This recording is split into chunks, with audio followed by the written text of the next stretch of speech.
नमस्कार मित्रों, स्वागत है आपका अमित के स्टडी चैनल पर। आज की वीडियो में हम बात करने वाले हैं भिन्न की। भिन्न जिसको इंग्लिश में फ्रैक्शन बोलते हैं। तो भिन्न संबंधी आज जितनी भी समस्या हैं उन सभी का आज अंत होने वाला है। जिसको भिन्न समझ में नहीं आती है आज से उसको भिन्न समझ में आने लगेगी। तो आइए इस वीडियो को स्टार्ट करते हैं।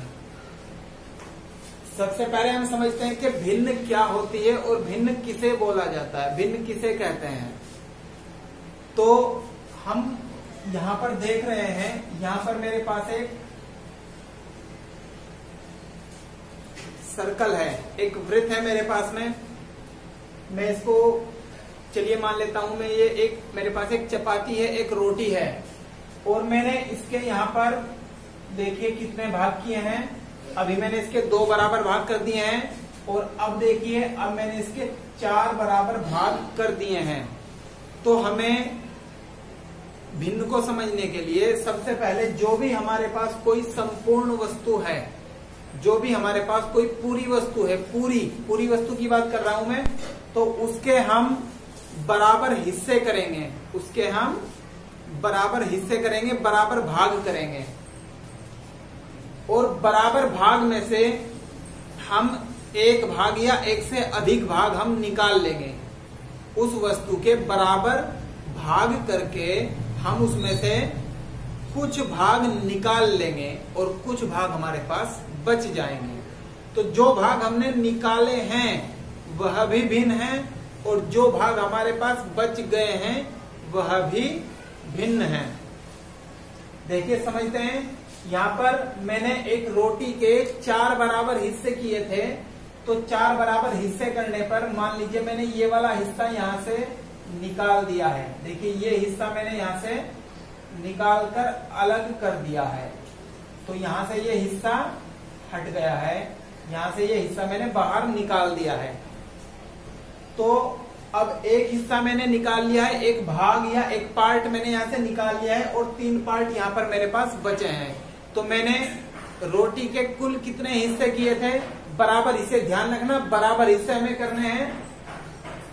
तो मैंने रोटी के कुल 4 हिस्से किए थे, 4 बराबर भाग मैंने रोटी के बनाए थे।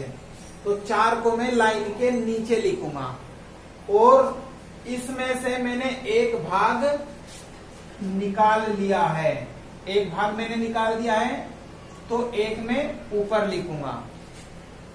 ये जो मैंने लाइन खींची है, भाजक रेखा इसको बोलते हैं, इसके जो नीचे लिखा रहता है उसको हम बोलते हैं हर। और भाजक रेखा के ऊपर जो भी संख्या लिखी हुई होती है उसको हम बोलते हैं अंश। तो नीचे हर होता है, इंग्लिश में डिनोमिनेटर बोलते हैं और इसको अंश को इंग्लिश में न्यूमरेटर बोलते हैं। तो हमें ध्यान क्या रखना है, जितने हमने बराबर हिस्से किए हैं वो हमें भाजक रेखा के नीचे लिखना है और जितने हिस्से हमने लिए हैं वो ऊपर हमें लिखना है।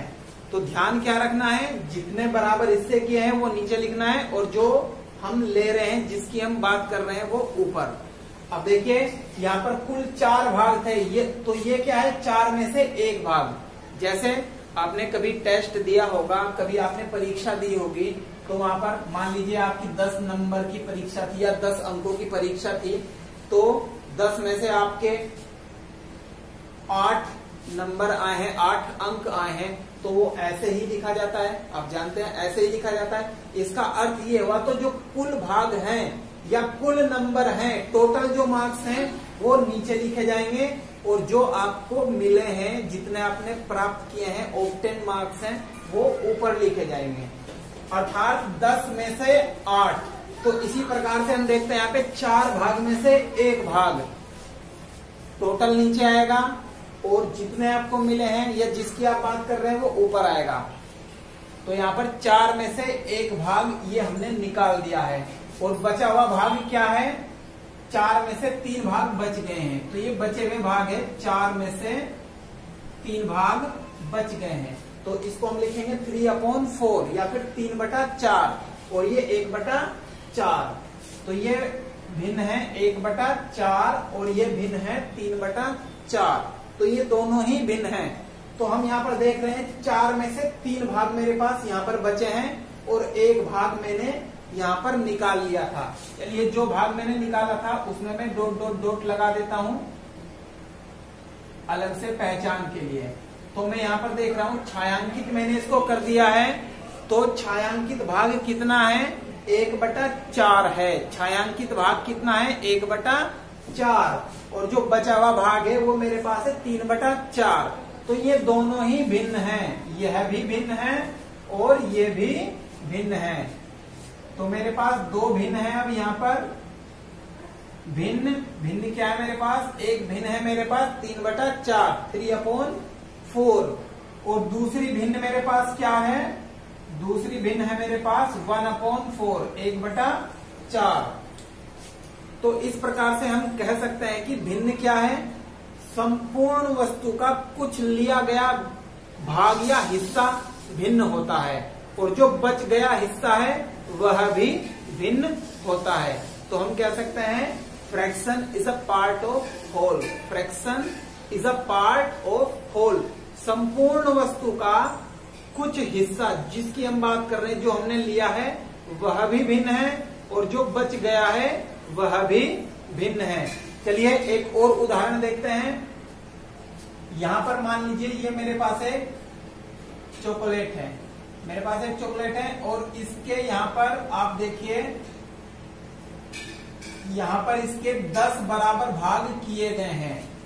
चॉकलेट के यहाँ पर 10 बराबर भाग किए गए हैं। शर्त यही है कि भाग बराबर होने चाहिए, तभी आप उसको अच्छे से फ्रैक्शन में लिख पाएंगे। तो यहाँ पर 10 भाग हैं, इस चॉकलेट के 10 बराबर भाग किए गए हैं। तो जितने बराबर भाग किए गए हैं यहाँ पर हमें उसमें से कितने मिलने वाले हैं या हम दूसरों को कितने देने वाले हैं और देने के बाद हमारे पास क्या बचने वाला है। तो जो भाग हम इसमें से देंगे वह भी भिन्न होगा और जो भाग हमारे पास बचेंगे वह भी भिन्न होगा। तो चॉकलेट हमारे पास एक है, ये एक हमारे पास चॉकलेट है और इसके यहाँ पर कुल कितने भाग हैं? कुल चॉकलेट के भाग हैं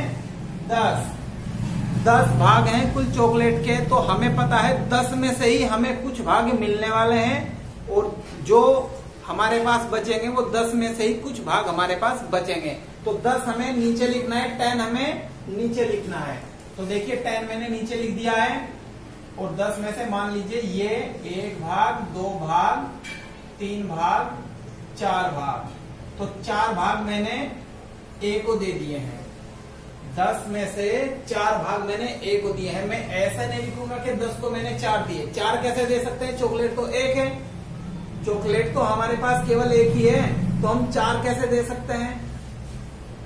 हमने ये 4 भाग दिए हैं तो हम इसको ऐसे नहीं लिख सकते, गलत हो जाएगा। 10 में से हमने 4 भाग दिए हैं तो टोटल पार्ट नीचे आएंगे, कुल भाग नीचे आएंगे और जो भाग हमने उसको दिए हैं वो ऊपर आएंगे। तो 4/10, 4/10 या फिर 4/10 हमने A को दे दिया है। अब जो बाकी का जो पार्ट बचा है, ये जो भाग बचे हुए हैं ये हम B को दे देते हैं। ये भाग बचे हुए B को मिल गए हैं। तो B को कितना भाग मिला? 10 में से 6 भाग B को मिले हैं। 10 में से 6 भाग B को मिले हैं। तो B को कितनी भिन्न मिली है चॉकलेट की? 6/10 या फिर 6/4। B को कितनी भिन्न मिली है? 6/10। माफ करना, मैं 4 बोल गया था। B को कितनी भिन्न मिली है? 6/10। और A को कितनी भिन्न मिली है? A को कौन सी फ्रैक्शन मिली है? 4/10। तो आप समझ गए होंगे कि हम भिन्न को कैसे दर्शाते हैं। आइए कुछ और एग्जाम्पल की सहायता से समझते हैं।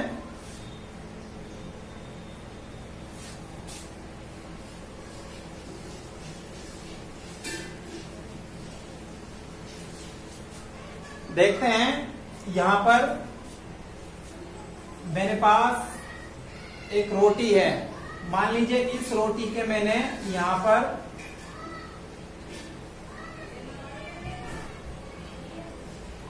8 बराबर भाग कर लिए हैं। 1 2 3 4 5 6 7 8। तो मैंने रोटी के 8 बराबर भाग किए हैं, 8 पार्ट किए हैं। लेकिन शर्त यही है कि वो भाग इक्वल होने चाहिए। यदि वो भाग इक्वल हैं तो 8 हम नीचे लिखेंगे, क्योंकि 8 बराबर भाग किए हैं तो 8 हम नीचे लिखेंगे। और ये चॉकलेट मुझे ये रोटी मुझे 3 बच्चों में बांटनी है, तो ए को देनी है मुझे रोटी, बी को और सी को। 3 बच्चे हैं मेरे पास, मान लीजिए ए, बी और सी। तो हर बार मुझे 8 नीचे लिखना पड़ेगा। क्यों लिखना पड़ेगा? क्योंकि रोटी के 8 बराबर भाग किए गए हैं और जितने भी भाग मिलने वाले हैं वो 8 में से ही कुछ भाग ए को मिलेंगे और 8 में से ही कुछ भाग बी को मिलेंगे और 8 में से ही कुछ भाग सी को मिलेंगे। वो सारे भाग 8 में से ही मिलने वाले हैं। तो मान लीजिए ए को मैंने, ये हिस्सा मैंने ए को दे दिया है, तो मैं इसमें ए ही लिख देता हूं। ये हिस्सा ए को मिला है और ये वाला हिस्सा भी ए को मिला है। तो ए को कितने भाग मिल गए हैं? ए को कितने भाग मिले हैं? 2/8। ए को 2 भाग मिले हैं, तो ए को कौन सी भिन्न मिली है? 2/8, 2/8। ए को रोटी की कौन सी भिन्न मिली है? 2/8, मतलब 8 में से 2 भाग ए को मिले हैं। और बी को कौन सी भिन्न मिली है देखेंगे, बी बी बी। चलिए बी को हमने रोटी के, देखिए बी को हमने रोटी के 4 भाग दे दिए हैं, 1 2 3 4। तो बी को रोटी की कौन सी भिन्न मिली? 4/8, 4/8। बी को कौन सी फ्रैक्शन मिली है? 4/8। और ये मिली है ये पार्ट, ये 1 भाग। सी को केवल 1 भाग मिला है, तो सी को कौन सी भिन्न मिली है? 1/8। ये भिन्न मिली है, 1 भाग मिलने का मतलब है 1/8। उसको कौन सी फ्रैक्शन मिली है? 1/8। देखिए गलती कहां पर हो सकती है। मान लीजिए मेरे पास ये रोटी होती और मैंने इसके कितने हिस्से किए? मैं इसके 8 ही हिस्से कर रहा हूं, देखना आप ध्यान से। 1 2 3, 1 2 3 4 5 6 और ये 7 8। आप देखेंगे रोटी के 8 हिस्से तो यहां भी किए गए हैं, लेकिन यहां पर देखिए यदि मैं ए को ये हिस्सा देता हूं, 1 हिस्सा, और बी को ये हिस्सा देता हूं, तो क्या दोनों को बराबर हिस्सा मिलेगा? दोनों को बराबर रोटी मिली है? नहीं मिली है, क्योंकि ये हिस्सा छोटा है और ये हिस्सा बड़ा है। जब दोनों को 1-1 हिस्सा मिल रहा है तो दोनों के पास बराबर होनी चाहिए। जब दोनों को, ए को भी 1 ही हिस्सा मिला है और बी को भी 1 ही हिस्सा मिला है, तो दोनों के पास बराबर होनी चाहिए थी, लेकिन यहाँ पर ये बराबर नहीं है। इसलिए हमें, हमारे पास जो भी पूरी वस्तु है हमें उसके बराबर भाग करने हैं, और जितने बराबर भाग किए जाएंगे वही उसका भिन्न का हर हो जाएगा, डिनोमिनेटर हो जाएगा। जितने बराबर हिस्से के हैं वही भिन्न का हर बनेगा। तो इसलिए हमें वस्तु के बराबर हिस्से करने हैं। चलिए अब थोड़ा और आगे बढ़ते हैं। तो भिन्न को हमने समझ लिया है। भिन्न क्या है? ऊपर, भिन्न के ऊपर का जो हिस्सा, भिन्न में जो ऊपर का हिस्सा होता है ये भिन्न है। ऊपर वाले हिस्से को हम क्या बोलते हैं? अंश, और नीचे वाले को हर। ऊपर वाले को न्यूमरेटर और नीचे वाले को डिनोमिनेटर बोला जाता है। तो फ्रैक्शन में ऊपर वाला न्यूमरेटर और नीचे वाला डिनोमिनेटर यानी हर होता है। मित्रों, इससे आगे की जानकारी में इससे आगे की वीडियो में लेकर के आऊंगा। तब तक के लिए वंदे मातरम।